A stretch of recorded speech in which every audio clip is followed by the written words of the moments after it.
Hi, everyone. Welcome back. I hope that you had a great time in your team discussions. And I really hope you have thoroughly enjoyed the PRC convening over the last 2 days and all that we've been able to hear and share and learn with each other. It's been really amazing. And so right now we're going to take the opportunity to hear from each of our partner groups with some of the key learnings and commitments that you all have made in response to what's happened over the last 2 days and your work moving forward. So we have a representative from each of the teams who will be coming on to share out the learnings, and then we will do our final closeout. So up first is Dan Riley from APEN and RISE. Hello, everyone. Thank you. So I'm Dan Riley, representing the partnership between the Asian Pacific Environmental Network, APEN, and RISE. So I took some notes from our discussion, a few commitments and takeaways. I think first and foremost, just a renewed commitment to maybe most importantly, to kind of find joy, make time for joy in every day. This work is hard. It can be hard. We know that, but being in community space like this, like really a reaffirmation, a reminder to make time and space for joy. So just wanted to start there. We have a Resilience Hub project. So a couple of things that are coming up. We've talked about, we work with a youth group, leadership group to shape the project, but really a commitment after learning from some of you all. How are we deepening our thinking around governance structure, youth government structure in the Resilience Hub? So committed to continuing to think about that. Our project has focused on solar and battery storage, but as we're thinking through, we've talked about air filtration and other components of a hub, and we learned a lot from folks here who are also thinking about air filtration systems, so a deeper commitment to think through expanding our thinking around the Resilience Hub. The networking opportunities here were definitely appreciated. Definitely uplifting a commitment that youth are kind of the future of this movement, youth on the front lines. And so recommitting publicly to this group that we're going to stay on that and stay supporting young folks. And then related to that, and this is the last thing, spending more time reflecting on this idea of like intergenerational and multi-generational and the relationship between those two concepts being, related but not exactly the same, as new to me. And so I think our team reflecting more on those concepts and how they show up in the work on the ground. So those are the things that we noted. Thank you. Awesome. Thank you, Dan. Okay, over to Brittany. Hi, everyone. I'm Brittany Jenkins. I'm with CEAR, the Coalition for Environment, Equity, and Resilience. And I do have some notes. We kind of took a different approach as far as like takeaways on things we want to implement from what we learned the last 2 days. One of the key takeaways for as far as like water equity policies, that we realized that it's the same across this nation, and same things that are happening where everyone else is. It's happening right here in Houston, and hearing how everyone was problem solving through that, how we can try to implement some of those and what that looks like to try to do that here in Houston. Another thing we wanted to bring up was the how the paint session, how that brought the temperature down and was refreshing and a reprieve from this whole thing. So it kind of brought back that portion of self-care for us. See, and then implementing information we learned from the data point touch session, breakout session, and that training, and how we go back to community and share that and focus them, because the information is there, and once they have it and break it down for them to understand, it can be a new asset for them. I, I think those are just some of the things I have. So thank you, everyone. Thank you, Brittany. Over to Nicole. Hi, everybody. I'm Nicole Lim with the California Indian Museum and Cultural Center. And we were really, one thing that really resonated with us was the idea of energy sovereignty and how it can be used as a tool against settler colonialism. And we're really committed to having a dialogue with our community about how we define energy sovereignty and tribal ownership. It has been our experience, which was also mentioned by many of the presenters, about how many of the structures to support green infrastructure projects really benefit corporations with tax credits and not necessarily tribal communities or nonprofits that can't take advantage of those tax credits. And so we were really feeling the concept of not replacing a regular economy with a green energy economy, that there is no cure-all widget, right? There's no green widget that cures everything. And that we really need to focus on a values-oriented system and a non-competitive system if we're going to be able to support tribes and other tribal nonprofits in doing green infrastructure projects. So we want to make sure that we're decolonizing the funding process, that it's not top down, and that we're working to make it less competitive and more beneficial to everyone for the future. Thank you. Thank you, Nicole. Nikki, you're up next. Thanks, Jamie. So just a few things. So one thing we learned about was the food hub. So we're looking at how we can incorporate the food hub model and food education into our resilience hub model, that we know it's not just about access to food, but knowing how to cook with it. So having a more holistic approach to just food into our resilience hubs. Another thing is really creating intentional infrastructure around building capacity in grassroots organizations, alongside national partners. But sometimes it's just a few faces representing Detroit. So we really want to build up our leaders in our communities to be able to take part in these conversations across the country and provide the diverse perspectives that Detroit has.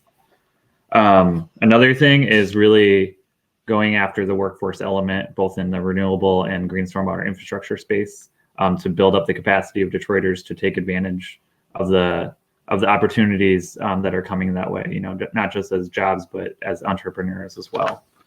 And then finally, we want to continue to challenge ourselves around oppressive framings and language.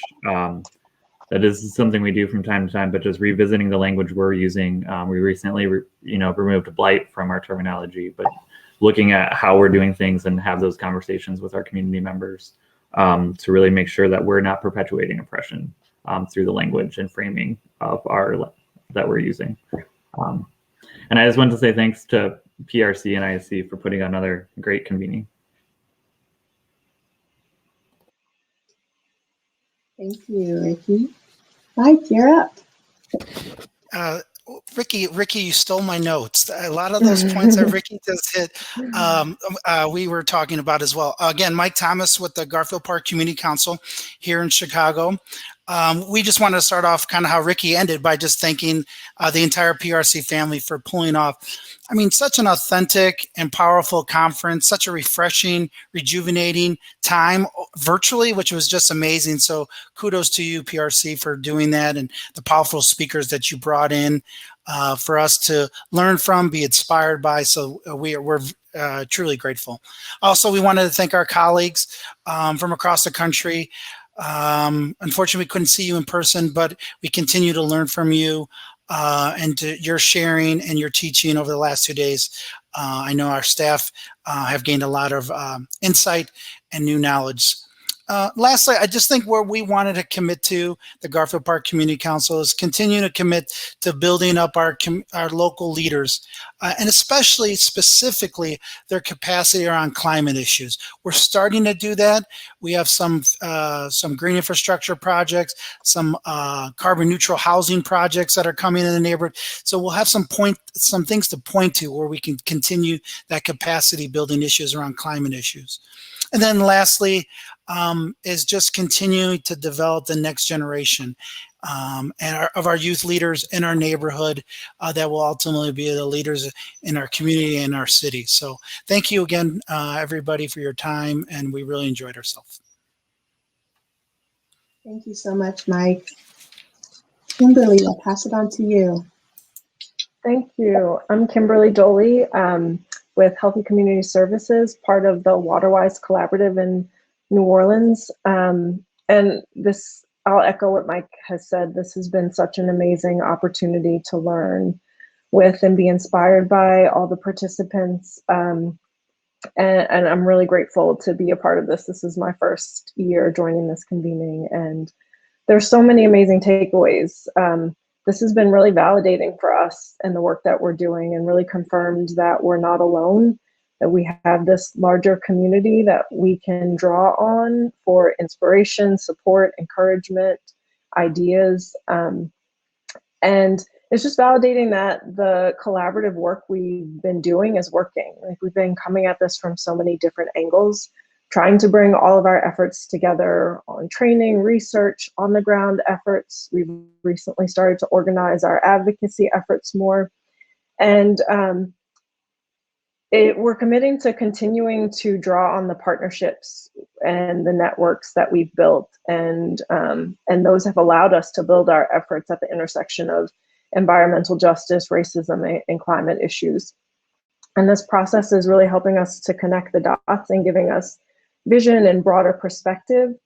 And we're able to see how all of the work that we're doing is coming together through everyone sharing, and which I'm so grateful for. And so we're committing to continuing to vision and expand. We're committed to capacity building for leadership within our community members, workforce development, including youth, and expanding that education efforts to our community members.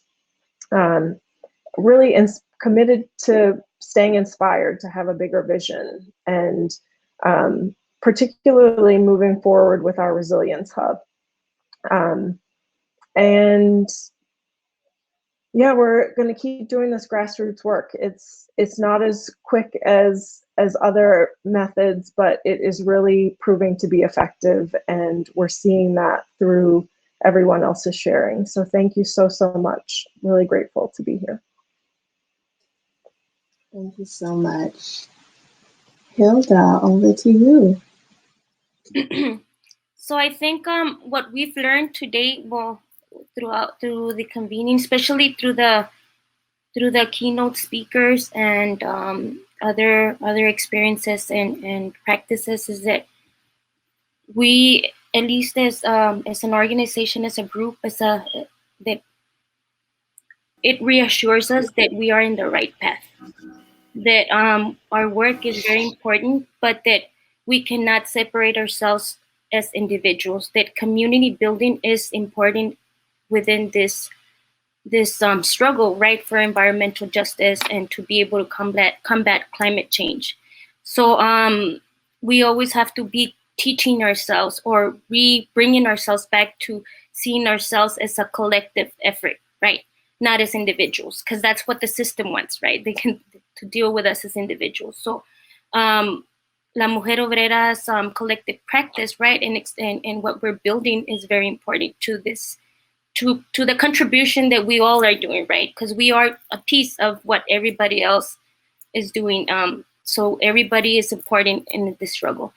What we commit to do is being able to uplift our community and be able to recognize that we come from a lineage of people that have, they built their whole life around the relationship they had with the earth and the relationship that they have had with each other. And we're talking about being from Mexican descent.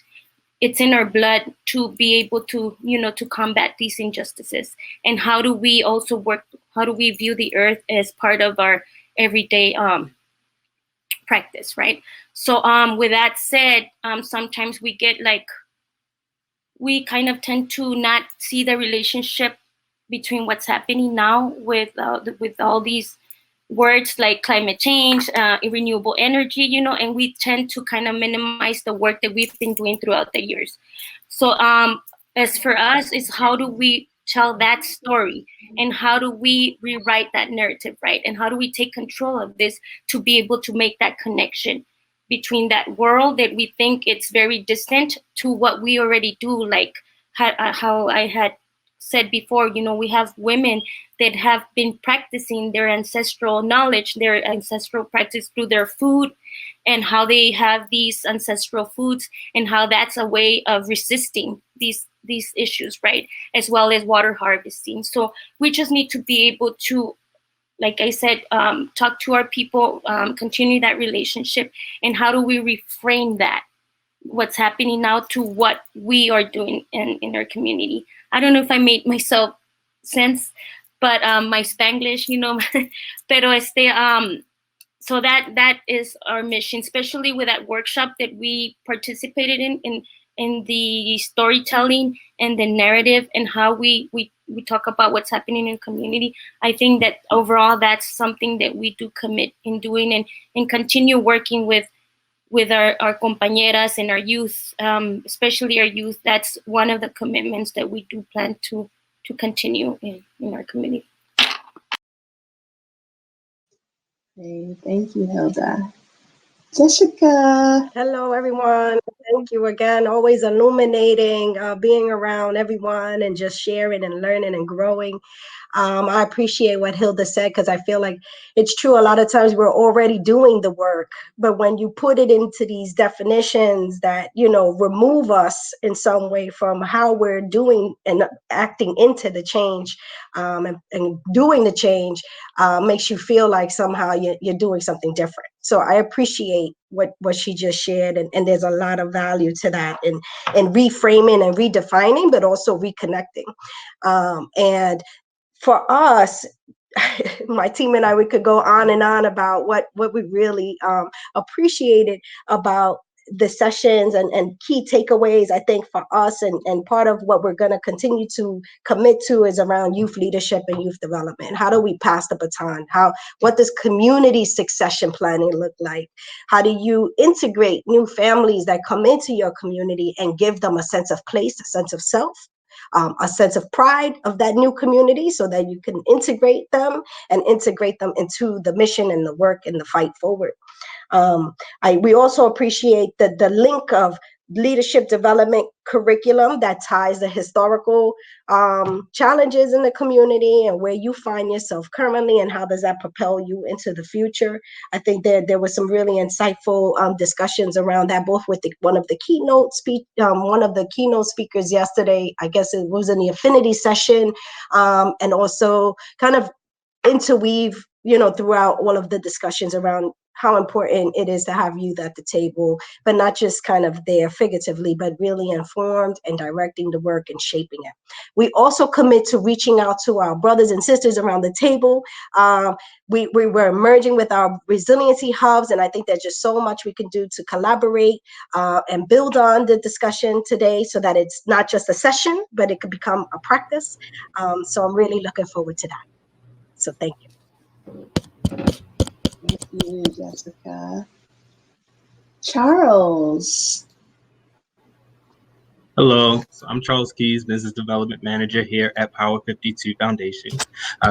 Being at the convenings always, you know, ignites us. We always learn new ideas and hear new things and different points of views. For example, this time, one thing that I definitely could take away is we identified a few of our weaknesses while being in one of our panels, identifying our weaknesses and seeing what we could do to be better. Learning how to engage the youth a bit more, as well as how to incorporate that with our program and our community outreach. So I think that's one thing that we're definitely committed to, is being able to, you know, target the youth a bit more through our outreach and through our education. We usually do that, but just to, you know, because the youth, just like the person before me just said, the youth, they do have a big part, not just, you know, for the employment part, but for the future period. So learning how to target the youth and being able to utilize them and make sure that they're aware and educated on, you know, clean and renewable energy. I think that's something that I'm definitely taking away and committed to doing within this organization. Awesome. Thank you, Charles. Miss Queen. Yes, good Thursday, everyone. So as an arm-in-arm instructor where we address climate change by centering racial and economic justice, there's an educational slide that we use where there's a youth and an adult, and they're looking out at devastation and ruin. And the child is looking up at the adult, and the adult finally looks down and says, "What are you looking at?" And the adult has been going on and on about somebody should do something. Somebody has to do something about this. Look at this, somebody. And so he asked the child, what are you looking at? And the child said, I'm looking at somebody. So what I take away from our convening is that we are the somebody. You know, we can't wait for somebody else to do the work that needs to be done when we see what needs to be done. And that's what I've heard from all of the partners and all of the great work that's going on around the country, is those somebodies putting their feet and those efforts forward to get the work done. And I'm very happy and excited, proud to be a part of it, and can't wait till we can visit again, so I can visit some of these sites and build upon some of the ideas that we've gotten just from hearing the works that the rest of the partners are doing. So thank you, PRC. Thank you to all the partners for letting us have a place in this space to share this space with you all. Blessings. I am somebody. Wasn't that a Jesse Jackson or Al Sharpton mantra? One of them two. Jesse Jackson.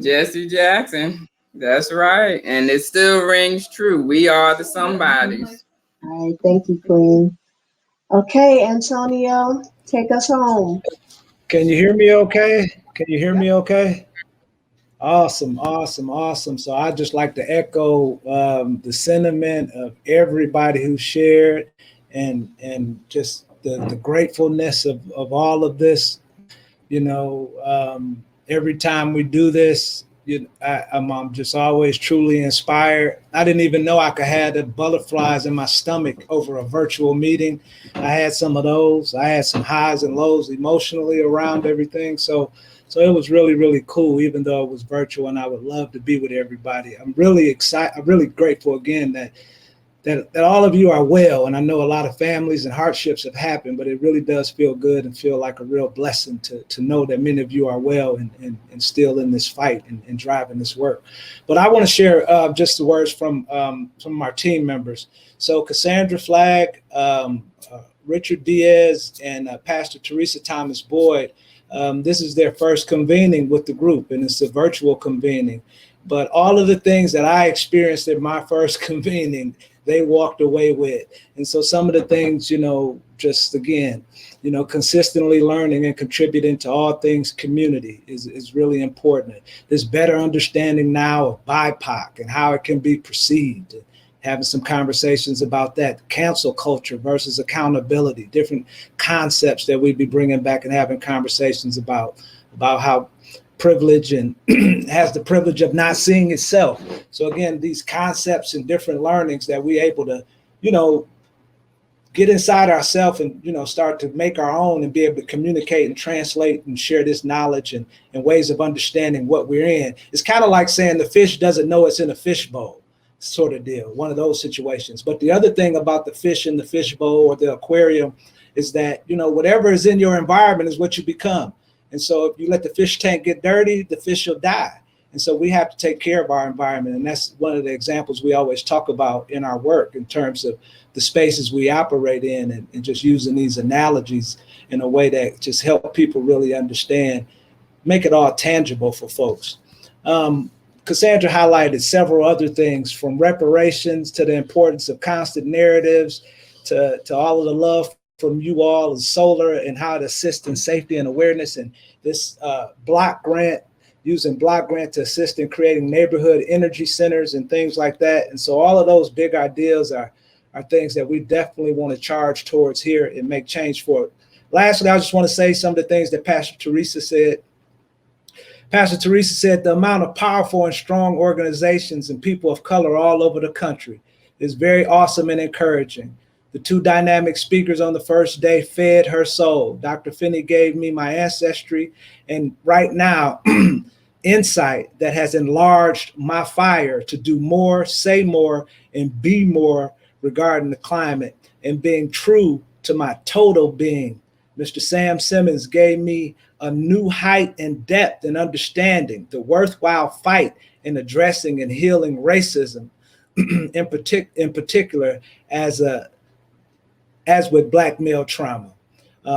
All the workshops and nutritious conversations, it has expanded her worldview tremendously in climate change. And she just goes on to express a lot of love and appreciation for everybody, all of the partners, PRC, the whole ISC family. And so on behalf of all of us in Walnut Way 2, we just want to say thank you all. And last year, I'm going to make sure I follow through on reaching out. And I'm going to make sure I reach out to folks and get connected and stay connected. And so that's the thing that I'm challenging myself for sure. But thanks, everybody. We are really, really grateful. Awesome. Thank you, Antonio. I just want to give, a word of thanks to all of the partners and all the participants. Thank you for hanging with us for the last 2 days.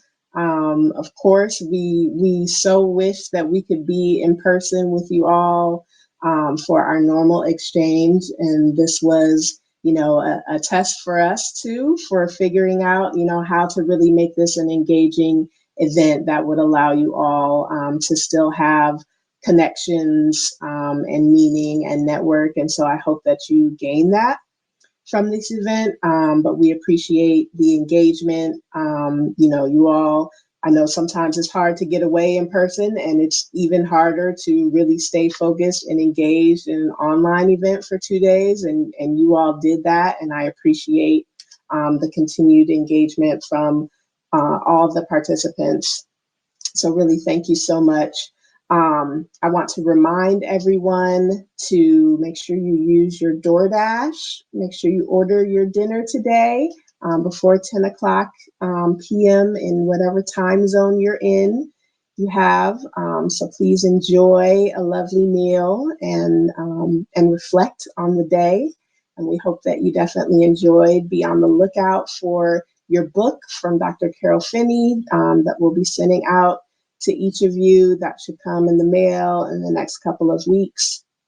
And just, much gratitude to everyone. I want to give a special shout out to the full ISC program team. Everyone's been working hard to make this come together. And I really want to give a special thanks to Sonia and Angel and Asia, who were really driving, putting together the full event, and also our consultant Amber that we were working with to make the whole experience really fabulous, and the rest of the team for pitching in. Really appreciate everyone. So thank you all. Have a great evening. Have a great rest of your week, and we will talk soon.